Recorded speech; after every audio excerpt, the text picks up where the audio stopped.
Full Moon sale காலை 9 மணியிலிருந்து இரவு 12 மணி வரை ஜூலை 29 ஒரு நாள் மட்டும்.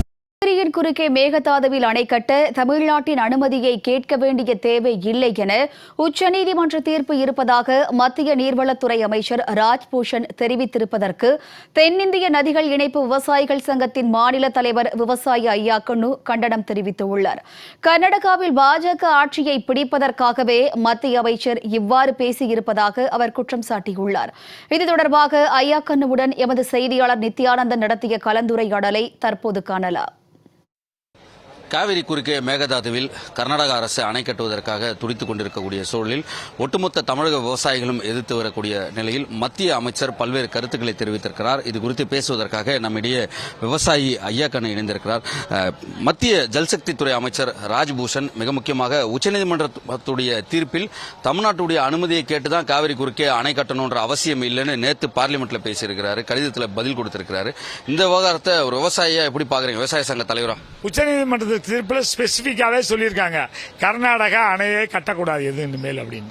அப்படி இருக்கும்போது உச்சநீதிமன்ற தீர்ப்பை மீறி கர்நாடகா மத்திய அமைச்சர் சொன்னாலும் ஆகுமா? இப்ப மத்திய அமைச்சர் ஏன் இப்படி எல்லாம் சொல்லிட்டு இருக்காங்கன்னா, காங்கிரசும் பிஜேபி தான் மாறி மாறி அங்க இருக்கு. அடுத்தது பிஜேபி வரணுங்கிறதுக்காக அப்படி மத்திய அமைச்சர் பேசுறாரு.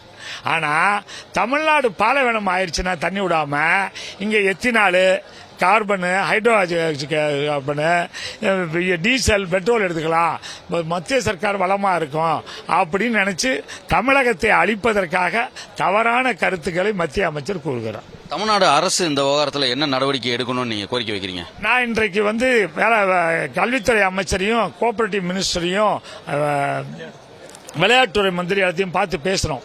இதுல நீங்க 1 லட்சம் கோடி நஷ்டஈடு முதல்ல வாங்கணும். ரெண்டாவது, இந்த சுப்ரீம் கோர்ட் ஜட்ஜ்மெண்ட்ல கிளியரா இருக்கு எல்லாமே, அதை நீங்க பேசணும். பேசினாதான் அடங்குவாங்க, இல்லாட்டி அவங்க அடங்க மாட்டாங்க.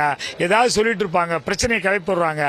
போராட்டம் தமிழ்நாட்டுக்கும் கர்நாடக போராட்டத்தை உண்டாக்கி அங்க இருக்க தமிழக மக்கள்லாம் அடிக்கிறதுக்கும், இங்க இருக்க கர்நாடக மக்கள் இங்க பிரச்சனை பண்றதுக்கும், பஸ் கிசு போகாம இருக்கிறதுக்கு வேண்டிய வேலையெல்லாம் செய்யறாங்க. அதுக்கு இடம் கொடுக்காது என்று சொல்லி வந்திருக்கிறோம். கண்டிப்பாக உரிய நடவடிக்கை எடுக்கிறேன்னு சொல்லியிருக்காங்க.